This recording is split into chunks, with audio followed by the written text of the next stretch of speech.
Good morning everyone. आई hope आपको जो last lecture था जिसमें हमने यूटिलिटी का कॉन्सेप्ट किया था वो आपको समझ में आ गया होगा। उस कॉन्सेप्ट में हमने कंज्यूमर्स के बारे में बात की थी, जिसमें हमने ये समझा था कि एक कंज्यूमर कोई चीज़ से किस तरह से सेटिस्फाई होता है। बिकॉज एक कंज्यूमर के लिए सबसे इम्पॉर्टेंट चीज़ होती है मैक्सिमम सेटिस्फैक्शन। उस टॉपिक में law of diminishing marginal utility हम लोगों ने किया, जिसमें हमारा एक कंज्यूमर्स इक्विलिब्रियम का कॉन्सेप्ट होता है 11th-12th के इकोनॉमिक्स में, जो कि अभी सीएमए के सिलेबस में नहीं है, तो हमने वो नहीं किया। तो कंज्यूमर के लिए सबसे इम्पॉर्टेंट क्या है? Maximum satisfaction. तो हमने कंज्यूमर की साइड तो देख ली कि वो प्रोडक्ट खरीदता है जब उसको मैक्सिमम सेटिस्फैक्शन मिलती है। अब हम आएंगे बेटा प्रोड्यूसर की साइड पर, जो हमारा दूसरा पिलर है इकोनॉमिक्स का, that is the producer side. तो अब हम करेंगे प्रोडक्शन का जोन। तो this zone deals with the producers. तो today's new chapter is production possibility curve, PPC. Production possibility curve, PPC. अब इसका भी रूट उसी हमारी प्रॉब्लम ऑफ चॉइस से आता है। तो इसका रूट है ना, प्रॉब्लम ऑफ चॉइस से ही आता है। वो 3 प्रॉब्लम्स क्या आती? Resources limited, resources have alternative uses, और तीसरा नीड्स आर अनलिमिटेड। ये 3 जो हमारी प्रॉब्लम्स थी, ये प्रॉब्लम ऑफ चॉइस को अराइज कराती थी। इन्हीं 3 प्रॉब्लम्स के कारण कंट्री के लिए एक सेंट्रल प्रॉब्लम अराइज हुई कि क्या बनाए, कैसे बनाए, किसके लिए बनाए, what to produce, how to produce, for whom to produce. इसी तरह से यही तीनों प्रॉब्लम्स हमें यहाँ पर ले आती हैं, जो कि एक नए कॉन्सेप्ट को बर्थ देता है कॉल्ड प्रोडक्शन पॉसिबिलिटी कर्व। इसका बेसिक स्ट्रक्चर ये है बेटा कि जब प्रोड्यूसर्स को ये पता है कि उनके पास लिमिटेड रिसोर्सेज है। फॉर एग्जांपल, अगर मेरे पास 20 kg ऑफ व्हीट फ्लावर है, अगर मेरे पास 20 kg ऑफ व्हीट फ्लावर है, आटा है मेरे पास 20 किलो, तो बीइंग अ बेकर, या तो मैं इससे पिज़्ज़ा के बेस बना सकती हूँ, या मैं उस सेम से ब्रेड बना सकती हूँ। मैं एक बेकरी चलाती हूँ, ठीक है, एग्जाम्पल से समझा रही हूँ। मैं एक बेकरी चलाती हूँ, मैं एक प्रोड्यूसर हो गई, मेरे पास 20 किलो बोरी पड़ी हुई आटे की। अब इससे या तो मैं पिज़्ज़ा बेस बना पाऊंगी या ब्रेड। अब आप इस पर ध्यान दें, 20 kg व्हीट, ये क्या हो गया? रिसोर्स। और रिसोर्स क्या है? लिमिटेड। ये लिमिटेड रिसोर्स कहाँ कहाँ यूज हो सकता है? पिज्जा बेस और ब्रेड दोनों को बनाने में, यानी the resource has alternate uses.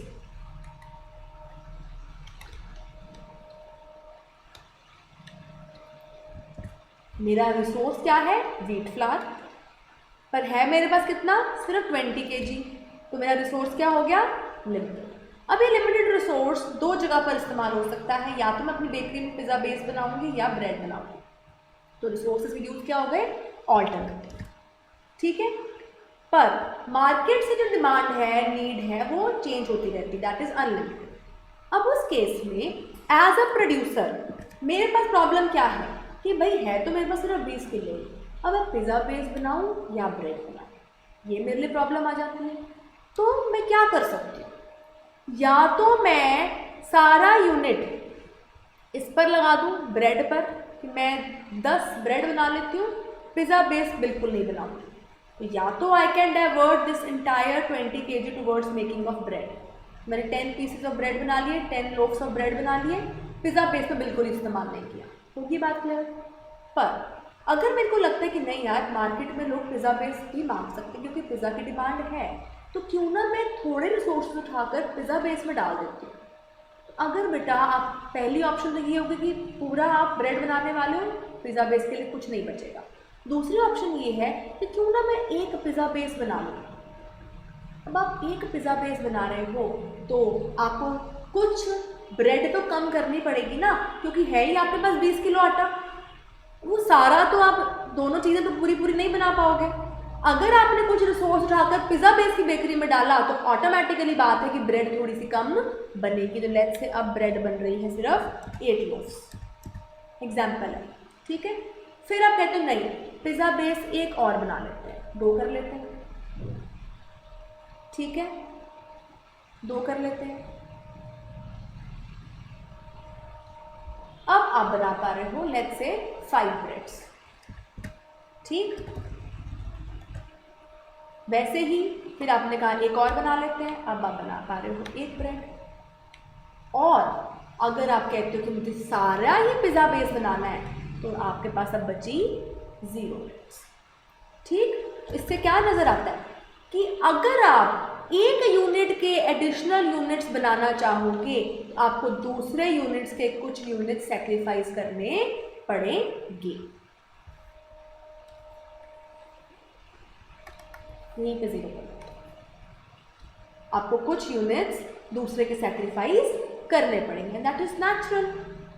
अगर आपके पास घर में कोई फंक्शन या पार्टी है और आपके पास लिमिटेड मटेरियल है, अगर आप उससे पराठे बना रहे हो तो आप दूसरे मटेरियल को नहीं यूज़ कर पाएंगे।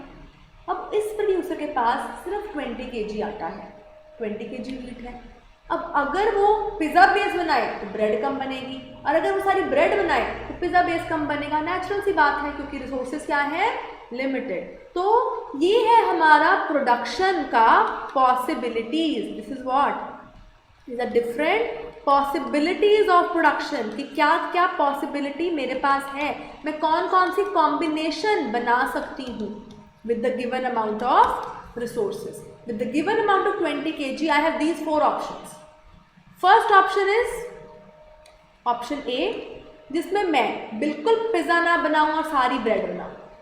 सेकेंड ऑप्शन है ऑप्शन बी, जिसमें मैं 1 पिज़्ज़ा बनाऊँ और फिर मेरे पास 8 लोफ्स रह जाते हैं। थर्ड ऑप्शन है सी, जिसमें मैं एक और पिज़्ज़ा बेस बनाती हूँ पर मेरी ब्रेड और कम हो जाती है। लास्ट ऑप्शन ऑप्शन डी, जिसमें मेरे को सारे रिसोर्सेज पिज़्ज़ा पे लगाने पड़ रहे हैं और ब्रेड बन रही है 0। आप इसमें कहोगे मैम उधर से आप 2 यूनिट्स घटा रहे हो और इधर 1 बढ़ रहा है, फिर आप 3 यूनिट्स घटा रहे हो फिर 1 बढ़ रहा है। इसका ये कोई लॉजिक नहीं है।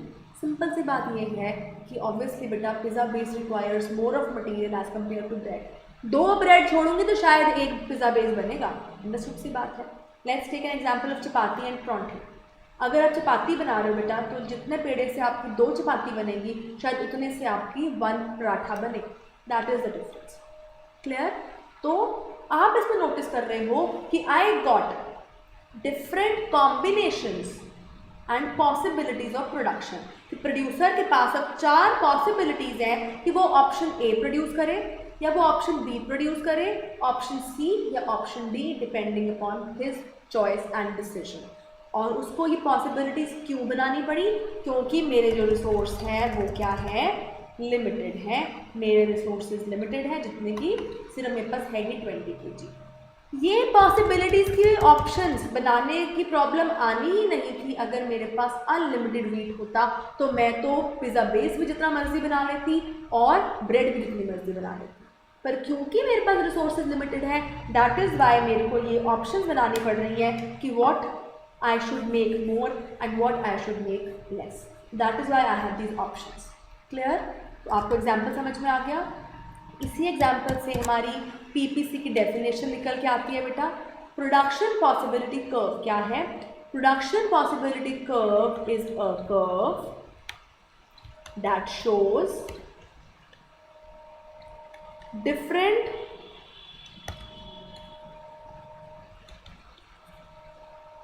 combinations of two goods। आपको इस चार्ट से समझ में आ जाएगा। Different combinations A B C D, ये कॉम्बिनेशंस थी of two goods pizza and bread. Different combinations of two goods that can be produced possibly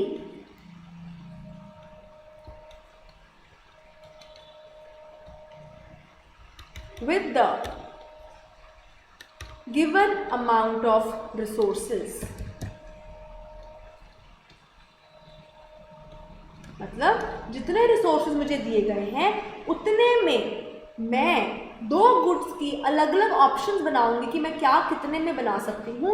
उस कर्व को हम प्रोडक्शन पॉसिबिलिटी कर्व कहते हैं, जो हमको ये 3-4 कॉम्बिनेशंस दिखाए that which product I can make more and which product I can make less with the given amount of resources and given technology. ये वर्ड भी बड़ा इंपॉर्टेंट है टेक्नोलॉजी का। क्यों? क्योंकि बच्चे ऐसा हो सकता है कि कई बारी with advance technology even less resources can produce more. तो हमने इस अगर कर्व को अंडरस्टैंड करना है तो हमारे रिसोर्सेज भी लिमिटेड होने चाहिए और टेक्नोलॉजी में भी कोई चेंज नहीं होना चाहिए। There should be no change, ये हमारी अजम्पशन है, नो चेंज इन टेक्नोलॉजी। यानी आपने अपनी टेक्नोलॉजी जो है वही अप्लाई करनी है इन ऑल दी ऑप्शंस, आपने अपनी टेक्नोलॉजी को एडवांस नहीं करना। क्लियर? तो अगर बेटा इसी चार्ट से मैं अपना डायग्राम बनाना चाहूँ तो कैसे बनेगा, ध्यान से देखेंगे।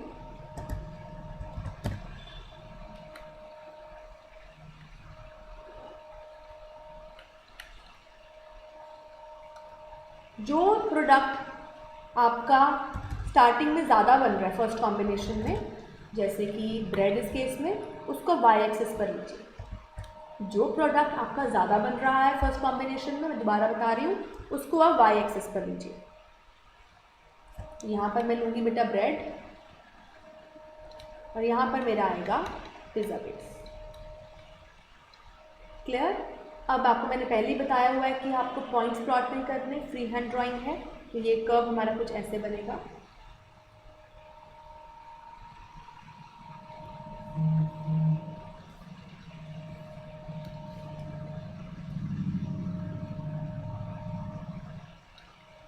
तो ये कर्व क्या दिखा रहा है? In the starting first combination I am making 0 of pizza base and 10 of bread. Then if I want to increase 1 pizza base, then bread has to be reduced. Then 2, हमने कहाँ तक लिया? 3.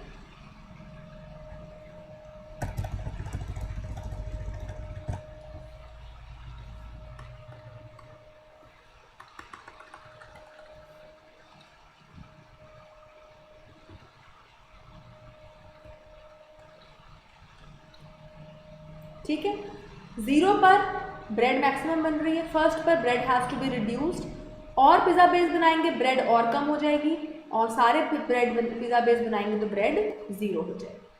Clear? This is my production possibility curve. अब इस curve की shape कैसी है? This curve is downward sloping, याद रखिएगा, this curve is downward sloping. इसका रीजन ये बहुत इंपॉर्टेंट है। Why PPC is downward sloping? PPC is downward sloping because I need to sacrifice some units of a commodity to make one more unit of the other. Sacrifice is there. In order to produce one additional unit of one good,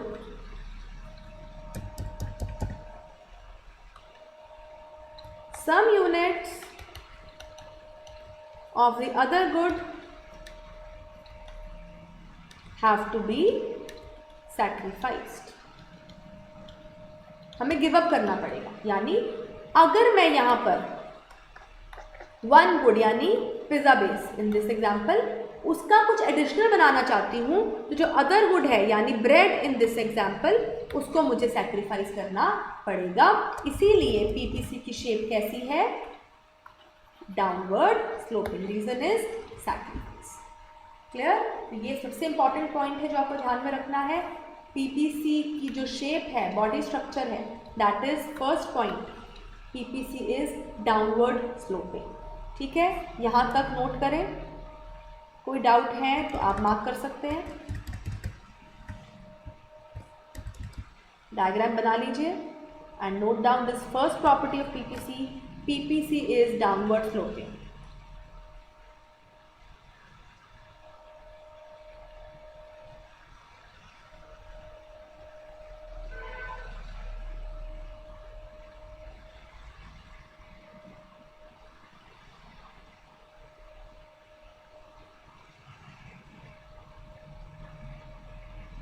clear हो गया। अब downward sloping है कहाँ से, from left to right, इस तरह से fall कर रहा है। तो PPC is downward sloping from left to right. Why PPC is downward sloping? Because of the sacrifice. It is downward slope. Clear हो गया। अब इसकी सेकेंड प्रॉपर्टी क्या है, सेकेंड प्रॉपर्टी ऑफ पीपीसी। अगर डायग्राम देखें तो इसकी शेप जो आ रही है डायग्राम की, इट्स लाइक अ केव। तो सेकेंड प्रॉपर्टी है PPC is concave. PPC is concave to the origin, cave की तरह शेप बन रही है। देखिए टू शेप्स होती डायग्राम्स की। अगर डायग्राम ऐसे बने तो इसको हम कन्वेक्स कहते हैं, अगर डायग्राम ऐसे बने तो उसको हम कनकेव कहते हैं। ठीक है, तो पीपीसी की शेप कैसी है, कनकेव। नाउ पीपीसी की second property says PPC is concave to the origin. अब इसका क्या रीजन क्या है इसके पीछे, why PPC is concave to the origin, because of MRT। अब ये क्या चीज आ गई, नहीं लिखेंगे, मार्जिनल रेट ऑफ ट्रांसफॉर्मेशन।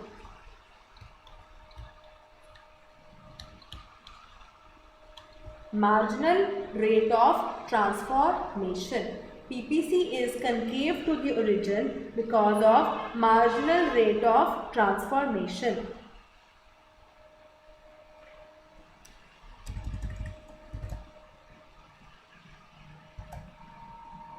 अभी क्या चीज़ है, यहाँ पर आइए। वो चार्ट जो हमने ऊपर बनाया था मैं दोबारा बनाती हूँ। ये है पिज़्ज़ा बेस, ये है bread. 0 pizza base first combination A B C D।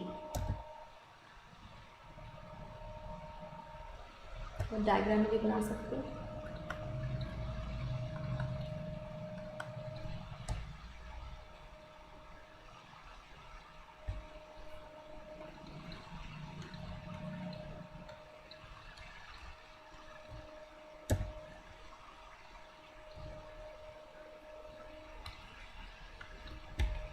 अब देखिए, अगर मैं सैक्रिफाइस रेट की बात करूं, पहले कुछ नहीं है। फर्स्ट पिज़्ज़ा बेस बनाने के लिए मुझे कितनी ब्रेड सैक्रिफाइस करनी पड़ी, 2 यूनिट्स, यानी एक के पीछे मुझे कितना सैक्रिफाइस करना पड़ा, 2। तो 2:1। एक और बनाने के लिए अब कितना सैक्रिफाइस करना पड़ा, पहले 8 बन रही थी, अब कितनी बन रही है, 5, यानी आई हैड टू सैक्रिफाइस 3 मोर। एक के पीछे 3 और छोड़ना पड़ा। और एक और बनाने के लिए अब पहले 5 बन रही थी, अब 0, तो 5 और। आप देख रहे हो the rate of sacrifice is increasing. पहले 2 ब्रेड छोड़ी, 1 बनाया, फिर 3 छोड़ी, फिर 1 बनाया, 5 छोड़नी पड़ी तो एक पिज़्ज़ा बेस और एक्स्ट्रा बन रहा है because of wastage and all that. तो इसका मतलब ये सैक्रिफाइस रेट क्या है, इट गोज ऑन इंक्रीजिंग। ठीक है, तो इसी सैक्रिफाइस रेट को हम क्या बोलते हैं, MRT, marginal rate of transformation. What's the definition of marginal rate of transformation? It is the rate at which, definition लिखें,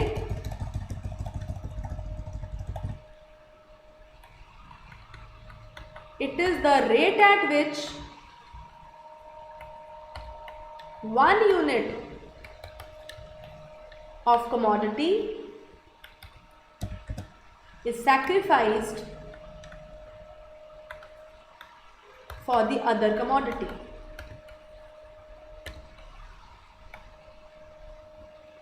It is the rate at which 1 unit of a commodity is sacrificed for the other commodity. It is the rate at which 1 unit of a commodity is sacrificed for the other commodity. इसको हम बेटा opportunity cost भी कहते हैं। तो basically ये क्या है, रेट ऑफ सैक्रिफाइस, कि मुझे कितने यूनिट्स एक कमोडिटी के गिव अप करने पड़ेंगे to produce 1 unit of the other commodity. For the 1 unit of other commodity. It is a rate at which, यहाँ 1 की जगह लिखेंगे बेटा sum. It is a rate at which some units of a commodity are sacrificed for 1 unit of the other commodity. यानी एक के पीछे आपने देखना.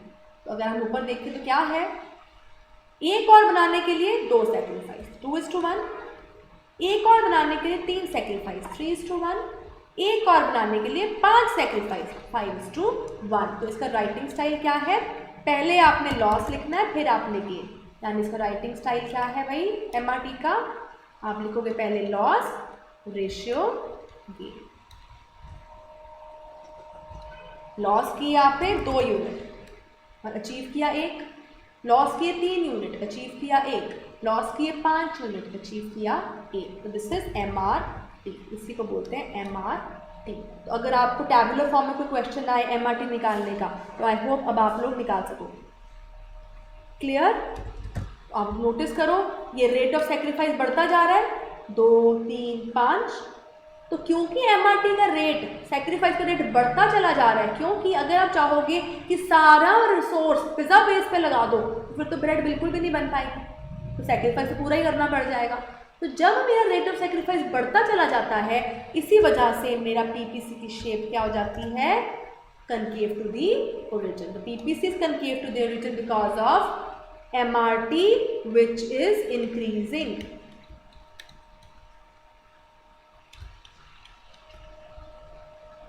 Which is increasing. अगर MRT इंक्रीजिंग है तो आपका PPC कनकेव है. क्लियर? यहां तक नोट कर लें. अगर आपका MRT इंक्रीजिंग है तो PPC आपका कनकेव बनेगा और कनकेव ही इसका बेसिक स्ट्रक्चर है. ठीक है, इसके दूसरा स्ट्रक्चर भी हो सकता है. अगर सपोज करिए अगर हम हर बार सेम यूनिट्स ही सैक्रिफाइस करें, लेट्स से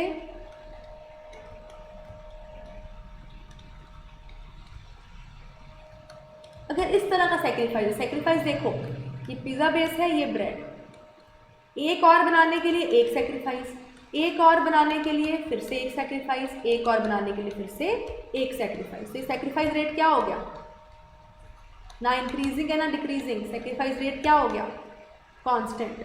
तो अगर बेटा ये एमआरटी हमारी कांस्टेंट हो जाएगी तो हमारी पीपीसी की शेप भी कांस्टेंट हो जाएगी. But in actual economic sense ये situation is not much possible. हो सकता है किसी केसेस में पर नॉट मच पॉसिबल. पर इसीलिए पीपीसी का बेसिक स्ट्रक्चर क्या है, कनकेव टू द ओरिजिन, जो कि किस वजह से है कि हमारा एमआरटी राइज करता है. ठीक है, ये आपने याद रखना है. एमआरटी के बेसिस पर ही पीपीसी की स्लोप डिसाइड होती है. स्लोप ऑफ पीपीसी यानी जिसकी शेप है is decided by MRT. MRT rising तो पीपीसी कनकेव, एमआरटी कांस्टेंट तो पीपीसी भी कांस्टेंट. पर वो पॉसिबल सिचुएशन इतनी ज़्यादा केसेस में नहीं है. तो जो हमारा मोस्टली सीन सिचुएशन है वो यही है कि पीपीसी कनकेव बनता है क्योंकि एमआरटी हमारा राइजिंग सिचुएशन में चलता है. Clear everybody? यहाँ तक नोट कर लें, फिर इसके आगे हम लोग करते हैं.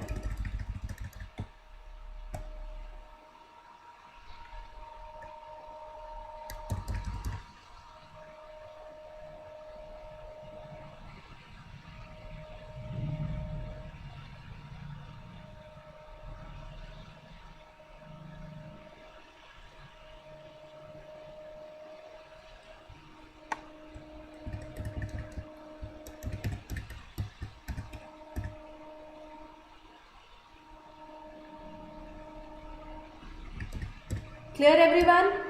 नेक्स्ट कॉन्सेप्ट जो आता है हमारा वो इम्पॉर्टेंट है. अभी तक हमने सीख लिया पीपीसी क्या होता है. PPC is different combinations of two goods which can be produced with given amount of resources. तो उस कर्व पर उसकी शेप्स बन जाती हैं, जैसे कि हमारा डायग्राम है. ठीक है, ये कुछ कॉम्बिनेशंस आ गई, ए बी सी डी। तो ये जितनी भी कॉम्बिनेशन है ना A B C D, they all are possible within those resources,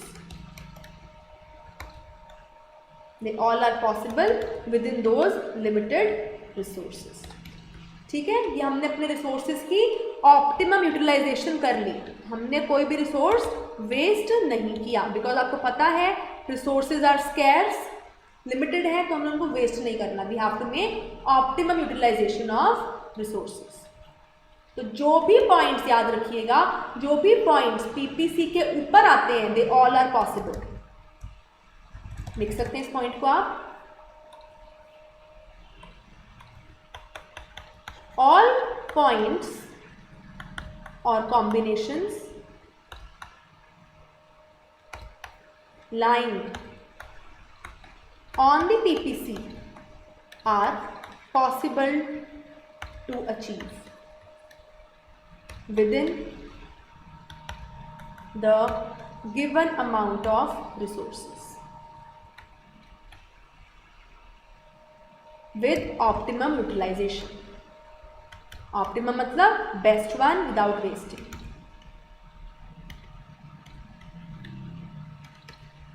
clear हो गया? तो ऑल द पॉइंट्स और combinations which lie on this PPC curve, जो इसके ऊपर आएंगी, they all can be achieved. Clear हो गया? नेक्स्ट, अब अगर ऐसी कोई कॉम्बिनेशन है which is under the PPC,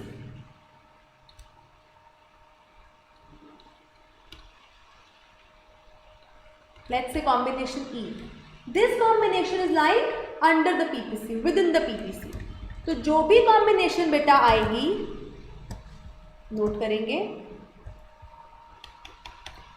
all the combinations which lie inside PPC या under the PPC, they are achievable, but underutilization of resources would be there, but underutilization of resources would be there. मतलब क्या हुआ कि जो भी combination बेटा इस PPC के अंदर बनेगी, जैसे कॉम्बिनेशन ई, ये जो मेरा कर्व दिखा रहा है ना, this shows me the maximum number of resources I have, this is the maximum limit.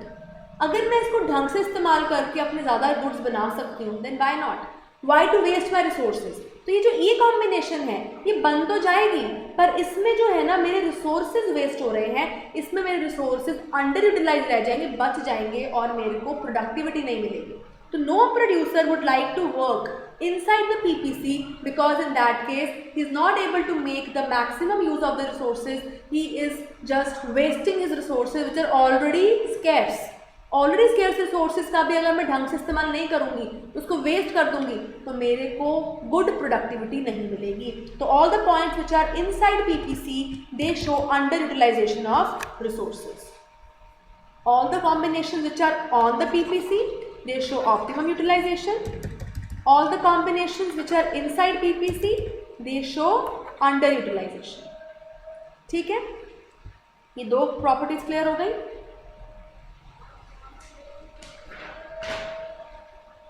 Done. अब थर्ड आती है इसमें प्रॉपर्टी, जो थर्ड पॉसिबिलिटी हो सकती है, that if any point goes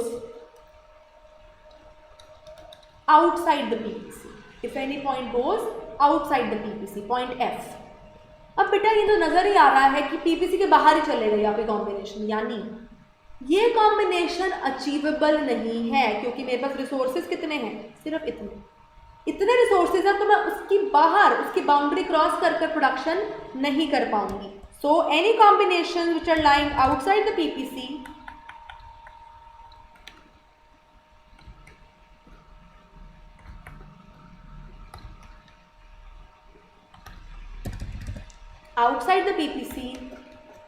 are impossible combinations, आपको इनको इम्पॉसिबल कह सकते हो, ये अचीव नहीं हो सकती, और unachievable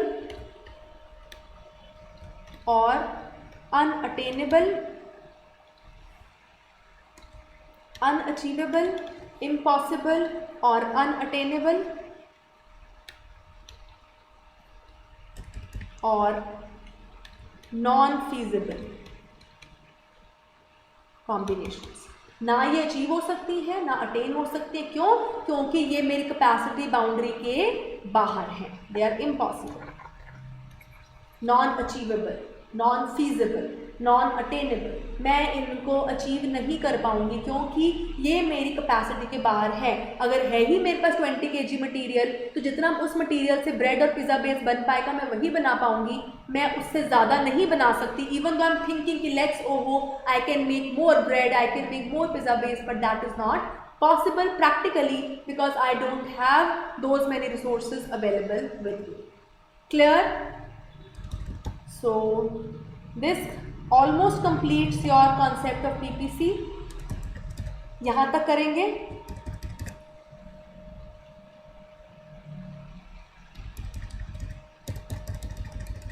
Go through it once, फिर मैं लास्ट टॉपिक कराती हूँ।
Done everyone?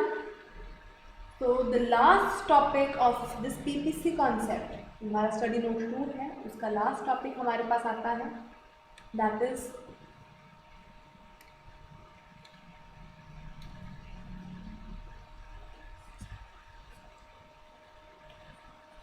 Changes in PPC। I hope आपको MRT निकालना आ चुका है, sacrifice is to gain, right. Changes in PPC। PPC में बेटा चेंजेस दो तरह के हो सकते हैं। First is the shift, second is rotation. Very easy concept, shift and rotation.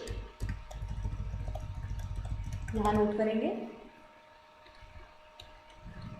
When resources change for both the goods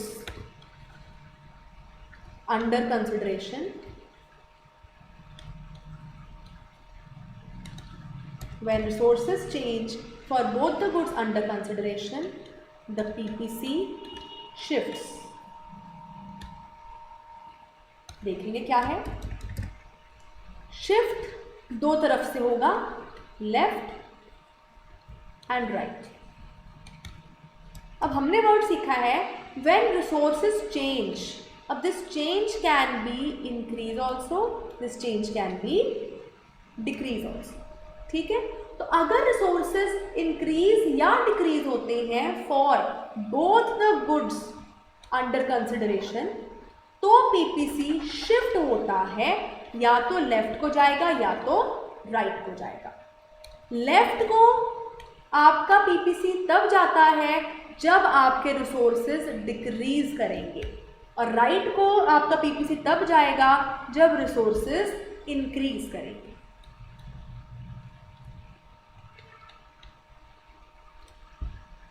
समझ में आया? मेरे पास 20 kg वीट था ऊपर वाले एग्जाम्पल, ठीक है। अगर मेरे पास वीट अब 40 kg हो जाता है, now I can make both the goods pizza base and bread in more quantity. तो मेरा जो पीपीसी था पहले, जो कि 20 kg के साथ यहाँ पे था, अब with the help of more resources I can make more quantity of both the goods, तो मेरा पीपीसी शिफ्ट हो जाएगा टूवर्ड्स राइट।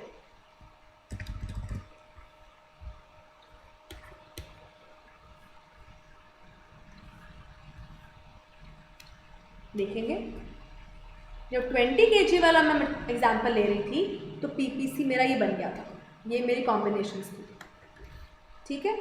यही मेरी लिमिट थी, इसी के अंदर ही मैं प्रोडक्शन कर सकती थी, पॉसिबल कॉम्बिनेशंस थी। अब अगर मेरे रिसोर्सेज 20 kg से बढ़कर हो जाए 40 kg, तो मैं पिज़्ज़ा बेस और ब्रेड दोनों की प्रोडक्शन इंक्रीज कर सकती हूँ। तो अब ब्रेड भी मेरी ज़्यादा बन सकती है और पिज़्ज़ा बेस भी ज़्यादा बन सकता है। तो what will happen? Now my production possibility curve will shift towards right. Shape same रहेगी वही कर्व वाली, पर it will shift towards right. So this is showing what? That now I have more resources, this many more. I have now more amount of resources and I can make more of the both goods available. So PPC will shift towards right. ठीक है? And vice versa. अगर मेरे पास पहले 20 kg थे और अब by chance may be उस पर कीड़ा लग गया या पानी पड़ गया या मटेरियल मेरा वेस्ट हो गया, अब रह गए 10 kg, तो अगर मेरे रिसोर्सेज कम हो जाएंगे बेटा, तो मेरा पीपीसी जो पहले पॉसिबल था, अगर मैं ये क्वांटिटी 2 गुड्स की बना पा रही थी, अब मैं पहले से कम बना पाऊंगी, तो PPC will shift towards left. ठीक है, यानी now I can make less of both the goods. Here I can make more of both goods can be produced, और इस केस में less of both goods can be produced.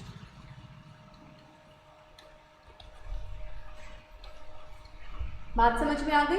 So due to this situation, ये तो हमने एक resource का example लिया, generally economy में जो भी चेंजेस आते हैं, फॉर एग्जाम्पल न्यू टेक्नोलॉजी या new growth, new plans of the government, if they affect the production of both the goods together, then if it is on the positive side it will go towards right, and if it's on the negative side it will go towards left. For example, improved technology. अगर सरकार ने हमारी production के लिए हमें कोई नई machine या टेक्नोलॉजी प्रोवाइड करवाई है, तो both goods can be produced in a more quantity, right? तो it will shift towards right for both the goods. Clear हो गया? और अगर मेरी टेक्नोलॉजी आउटडेटेड हो जाती है तो it will shift towards left for both goods. Clear? तो हमने ये देखना है कि जो भी हमारे अवेलेबल रिसोर्सेज हैं, इफ दे इंक्रीज और decrease for both the goods together, then there will cause a shift in the PPC. Resources increase तो राइट शिफ्ट, रिसोर्सेज डिक्रीज तो लेफ्ट शिफ्ट। क्लियर हो गया?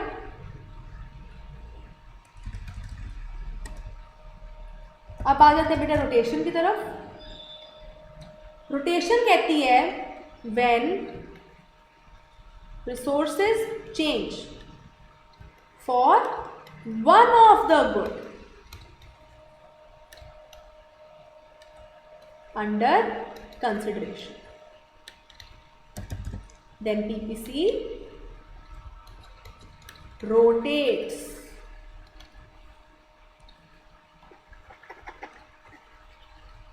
डिफरेंस क्या हो गया, इधर शिफ्ट में थे 2 गुड्स के लिए चेंजेस आएंगे, पर रोटेशन में when resources change only for one of the good, increase या डिक्रीज होगा only for one of the good under consideration, then PPC will rotate. ठीक है, इसकी भी 2 रोटेशन होंगी बेटा, नीचे इसको ड्रॉ करके दिखाती हूँ आपको। नीचे आ जाएंगे, रोटेशन का concept, left rotation, right rotation. अब लेफ्ट से आपको पता लग ही चुका है लेफ्ट रोटेशन कब होती है, जब रिसोर्सेज डिक्रीज होते हैं, और राइट रोटेशन कब होएगी, जब रिसोर्सेज इंक्रीज होंगे। तो left will be then when the resources will fall, right जब रिसोर्सेज इंक्रीज होंगे। रोटेशन का मतलब क्या होता है, जैसे कि एक जगह पर फिक्स रहेंगे, बाकी चीज मूव करेंगे, दैट इज रोटेशन। एक point fix, rest will move. तो let's see an example. For example,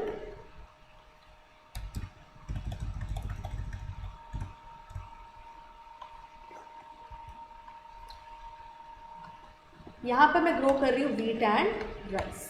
this was my basic PPC कि मेरे पास इतने रिसोर्सेज हैं और वीट और राइस इतना बन पा रहा है। ना फॉर एग्जाम्पल बेटा, due to weather control conditions और due to some atmospheric changes, आपको पता है राइस को ज़्यादा पानी चाहिए होता है ग्रोथ के लिए। अब हो सकता है मानसून इतना अच्छा आया हो कि इतने अच्छे मानसून से, ज़्यादा बारिश से राइस की प्रोडक्शन इंक्रीज हो सकती है, पर उसका वीट पर तो कोई असर नहीं है। Wheat will be at the same position, but rice now can be grown more with the same amount of resources because season या weather ने उसको फेवर किया। तो क्या होगा, wheat वहीं की वहीं बनेगी, ठीक, पर जो राइस है वो पहले से ज़्यादा बन सकता है। So this is called rotation. When the resources change in favor of one of the good, so one good will remain at the same position of production, but जिसकी फेवर में वो रिसोर्स इंक्रीज हुआ है उसकी production पहले से बढ़ जाए। क्लियर हो गया? And same thing works vice versa. ये वीट और ये राइस, ये हमारा पुराना पीपीसी। अब फॉर एग्जाम्पल बारिश हुई नहीं, पानी ज़्यादा नहीं मिला, would not good irrigation facilities, तो वीट तो फिर भी उतनी बन जाएगी, पर क्या राइस जितना बनना चाहिए था उतने एफर्ट्स के बाद, उतने रिसोर्सेज लगाने के बाद, क्या तब भी राइस की उतनी प्रोडक्शन हो पाएगी? नहीं, क्योंकि सीजन ने फेवर नहीं किया, तो राइस की प्रोडक्शन विल स्टार्ट फॉलिंग। इसे कहते हैं left rotation. Clear? Wheat will remain fix, rice will fall, तो season was not in favour. तो ऐसे ही कुछ बेटा फेवरेबल कंडीशंस और अनफेवरेबल कंडीशंस के हिसाब से अगर वन गुड पर इम्पैक्ट पड़ता है और एक गुड वैसे का वैसे रह जाता है, उसके लिए पीपीसी में क्या होती है? Rotation. So if the resources change in favour of one of the good, the product in which favour it has increased, वो राइट को रोटेट करेगा, दूसरा वहीं का वहीं रहेगा। क्लियर?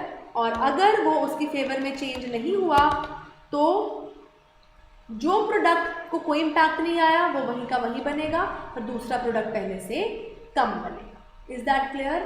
तो this is what is known as rotation of PPC.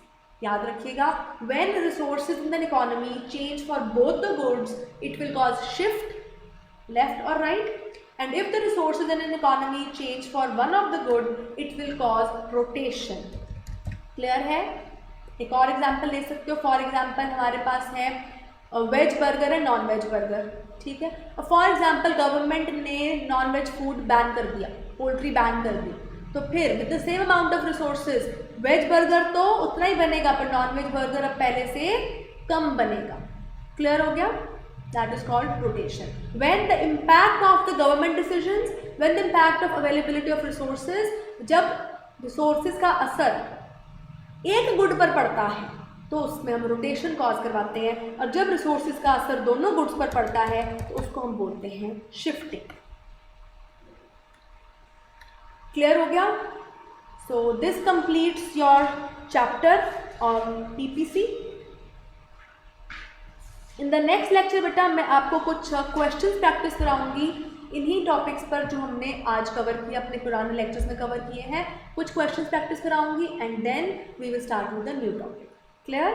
Till then आप इसको रिवाइज करेंगे जितना हम आज तक कर चुके हैं, बेसिक्स, यूटिलिटी, पीपीसी, इनको आप रिवाइज करेंगे और साथ ही साथ इनके बैक क्वेश्चंस अपने सीएमए के मॉड्यूल से प्रैक्टिस करते रहेंगे। Clear? So till then have a very good day, bye.